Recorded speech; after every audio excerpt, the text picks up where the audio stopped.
Magandang araw sa inyong lahat mga idol, Kuya Ers here. Welcome back ulit sa ating reaction video. Paalala lang agad ha, malinaw at diretso, ang lahat ng mapapanood at maririnig ninyo ngayon ay reaction lamang base sa thumbnail at sa takbo ng My Chris serye.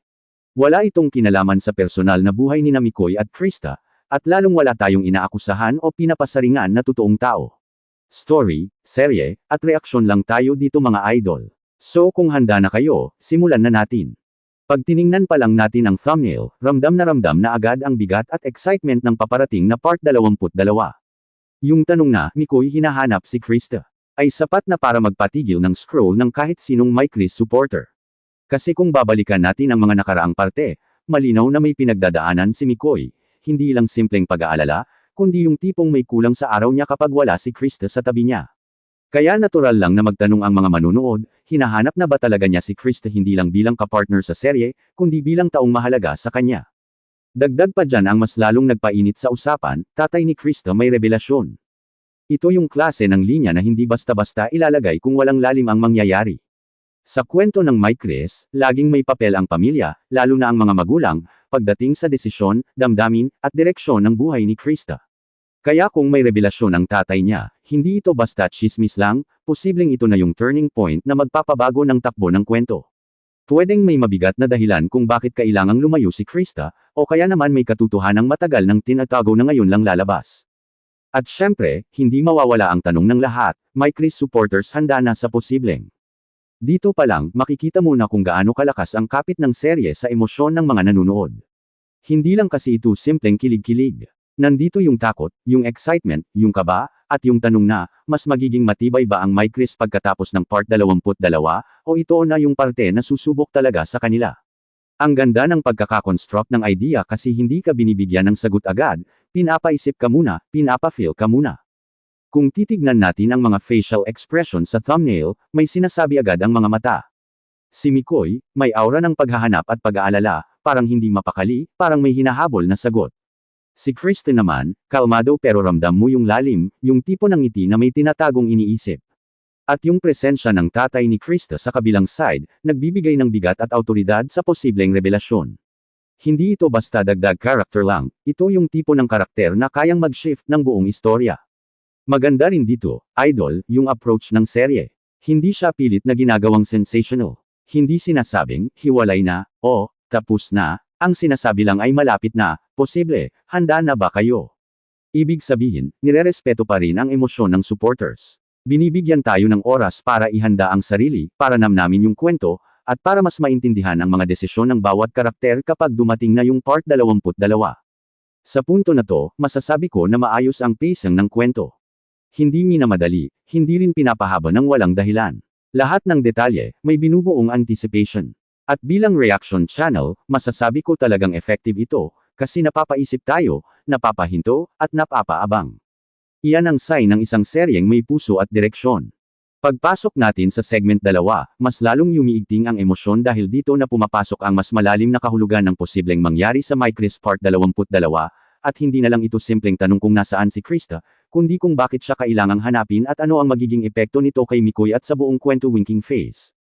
Kung iisipin natin, ang paghahanap ni Mikoy ay hindi lang literal na paghahanap ng isang tao, kundi simbolo rin ng paghahanap ng sagot, closure, at katiyakan sa damdamin niya kay Krista, dahil sa mga nakaraang parte, malinaw na si Krista ang naging sandalan, inspirasyon, at dahilan kung bakit siya patuloy na lumalaban sa mga hamon ng serye winking phase. Dito rin pumapasok ang posibleng revelasyon ng tatay ni Krista, na sa isang iglap ay kayang baguhin ang pananaw ng lahat, mapa Mikoy, mapa Krista, at lalo na ang mga manunood, dahil ang mga revelasyon ng magulang sa isang kwento ay kadalasang nagdadala ng katotohanang matagal ng kinikimkim, at kapag lumabas ito, walang emosyon ang hindi maaapektuhan winking phase. Maganda ring tingnan na sa direksyon ng serye, hindi ginagawang kontrabida agad ang kahit sino, bagkus ay ipinapakita na ang bawat kilos at desisyon ay may pinanggagalingan, kaya kung may ibubunyag ang tatay ni Krista, posibleng ito ay para ipagtanggol ang anak, ipaliwanag ang nakaraan, o ihanda ang lahat sa mas malaking pagsubok na paparating winking phase. At para sa My Chris supporters, malinaw na malinaw kung bakit tinanong kong, handa na ba sila, dahil ang pagiging handa dito ay hindi lang sa kilig o saya, kundi pati sa sakit, lungkot, at emosyonal na bigat na kaakibat ng mas mature at mas malalim na yugto ng kwento winking phase.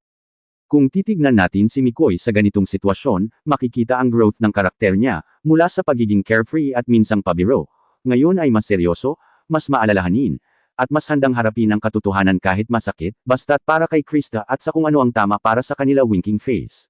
Samantalang si Krista naman, base sa imahe at sa takbo ng serye, ay parang nasa gitna ng katahimikan at bagyo, kalmado sa labas pero punong-puno ng iniisip sa loob, isang indikasyon na may desisyong kailangang gawin, at anuman ang piliin niya ay may kaakibat na consequential winking face. Dito lalong nagiging makabuluhan ang Mike Chris bilang tandem, hindi dahil sa puro kilig, kundi dahil sa ipinapakita nilang respeto, paghihintay, at pag-unawa sa isa't isa, na bihira nating makita sa mga kwentong minamadali ang lahat para lang sa views winking face. Ang lakas din ng dating ng Part 22 dahil ramdam mong hindi ito filler episode, kundi isang mahalagang kabanata kung saan maaaring mag-shift ang kwento, pwedeng mas tumibay ang samahan ng Mike Chris, o pwedeng masubok sila ng gusto bago makarating sa mas malinaw na direksyon winking face. At bilang reaction channel, mahalagang banggitin na ang ganitong klaseng teaser at thumbnail ay epektibo dahil hindi ito nananakot o naninira, bagkus ay nag-aanyaya sa mga manunood na mag-isip, maghintay, at magtiwala sa kwento na inihahain sa kanila winking face. Sa kabuuan, ang Mike Chris Part 22 ay parang tahimik bago ang bagyo, hindi pa natin alam kung ulan lang ba o malakas na unos ang darating, pero siguradong may pagbabago pagkatapos nito, at iyan ang dahilan kung bakit marami ang nakaabang at invested sa mangyayari winking face. So ayan na mga idol, yan ang kabuuang reaksyon natin para sa segment 2. Inuulit ko lang ulit ha, ito ay reaction lamang sa Mike Chris serye at sa thumbnail, walang kinalaman sa personal na buhay ni Mikoy at Krista, at walang intensyong magbigay ng maling interpretasyon. Kung kayo ay Mike Chris supporters, ang pinakamagandang gawin ay patuloy na suportahan ang kwento at hintayin ang tamang panahon ng mga revelasyon. Kuya Ers here, maraming salamat sa panunood, sa tiwala, at sa patuloy na suporta. Kung nagustuhan nyo ang ganitong klaseng positive straight reaction, alam nyo na, abang lang ulit tayo sa susunod. Hanggang sa muli mga idol, ingat palagi at God bless sa ating lahat. Maraming salamat mga Kalingap supporters sa panonood ng ating video. Huwag kalimutan na ang tunay na pagtulong ay hindi nasusukat sa laki kundi sa taos pusong pagbibigay. Patuloy nating suportahan ang Team Kalingap sa kanilang mga proyekto para sa mga nangangailangan. Kung nagustuhan ninyo ang video, paki-like, share, at subscribe para mas marami pa tayong ma-inspire na tao. Hanggang sa susunod na episode, lagi niyong tatandaan, dito kay Kuya Ers, kwento ng kabutihan at inspirasyon ang bida. God bless mga Kalingap. Maraming salamat mga Kalingap supporters sa panonood ng ating video. Huwag kalimutan na ang tunay na pagtulong ay hindi nasusukat sa laki kundi sa taos pusong pagbibigay. Patuloy nating suportahan ang Team Kalingap sa kanilang mga proyekto para sa mga nangangailangan. Kung nagustuhan ninyo ang video, paki-like, share, at subscribe para mas marami pa tayong ma-inspire na tao. Hanggang sa susunod na episode, lagi niyong tatandaan, dito kay Kuya Ers, kwento ng kabutihan at inspirasyon ang bida. God bless mga Kalingap.